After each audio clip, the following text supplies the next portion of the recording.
అమెరికాలో అక్రమంగా ఉంటున్న భారతీయుల డిపోర్టేషన్ కొనసాగుతోంది. సెకండ్ బ్యాచ్కు సంబంధించిన అప్డేట్ ఇది. రెండో బ్యాచ్ని భారత్కి తరలిస్తోంది అమెరికా బోర్డర్ పెట్రోల్ పోలీస్ విభాగం.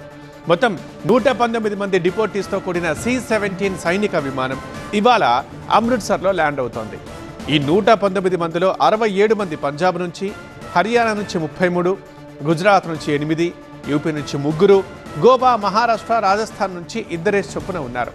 ఇక హిమాచల్, జమ్మూ కాశ్మీర్ రాష్ట్రాలకు చెందిన వారు 2 ఉన్నారు. ఒక్కొక్క రాష్ట్రానికి ఒక్కొక్కరు చొప్పున. ఫిబ్రవరి 5న తొలి విడత విమానం 104 మందితో ల్యాండ్ అయింది. ఇప్పుడు రెండో విడత 119 మంది వస్తున్నారు భారతదేశానికి. వారితో పాటు అమెరికా సైనికులు, బోర్డర్ పెట్రోల్ పోలీసులు, ఇమిగ్రేషన్ అధికారులు ఉన్నారు.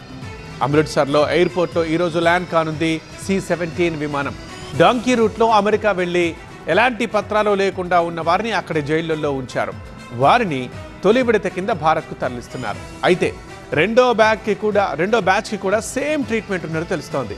చేతులు, కాళ్లకు సంకెళ్లు వేసి తరలిస్తున్నారు అధికారులు.